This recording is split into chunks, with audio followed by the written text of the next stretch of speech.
तो आपने अभी बताया ही महाराज जी, सरल सीधे व्यक्ति को संसार में कष्ट सहने पड़ते हैं, पर चालाक व्यक्ति संसार में सुख पाता है, सफल हो जाता है। नहीं, महाराज जी, सफल नहीं होता, ये गलत शब्द है। सफल नहीं होगा। कभी कोई चालाकी से सफल हो सकता है। रावण जैसा कोई चालाक पुरुष था, सब विद्याओं का ज्ञाता परम चालाक था।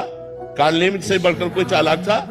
पूरी संजीवनी बूटी जैसी ही द्रोणागिरी में हर औषधि को कर दिया और साधु बनकर बैठ गया। हनुमान जी ने मार डाला, राम जी ने रावण को मार डाला, रहा न को कुल रोवन हारा। चालाक पुरुष सफल कैसे हो सकता है?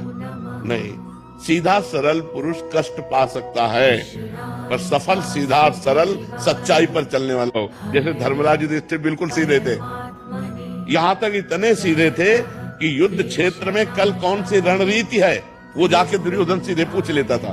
भ्राताश्री कल कौन सा चक्रव्यूह रचना है, तो वो बता देते थे। इसीलिए भगवान दो बैठक करते थे, एक युधिष्ठिर के साथ और एक युधिष्ठिर से अलग। युधिष्ठिर के साथ जो बैठक की वो चक्रव्यूह रचना ही नहीं होगी, क्योंकि वो दुर्योधन को पता हो। इतने सरल थे कि वो आके पूछ लेते, वो पूरी बात बता देते थे।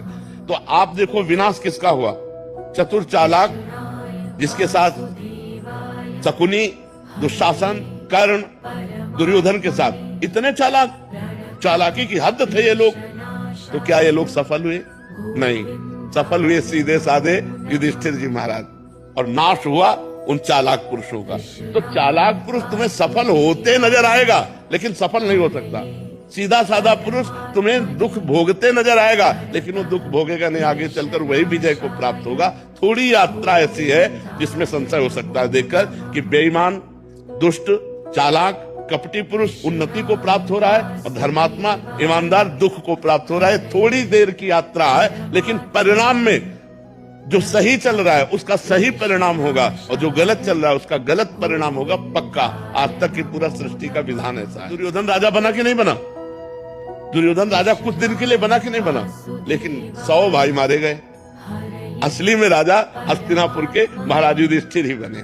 थोड़ी देर के लिए वो पद, वो दिखाई दे सकता है कि वो बेईमानी, चालाकी करके, फ्रॉड करके पद को प्राप्त कर ले, ऐसा हो सकता है, मान सकते हैं। उसका पुण्य उसको साथ दे सकता है, लेकिन परिणाम, जो जीवन का परिणाम है, वो ये पद नहीं है।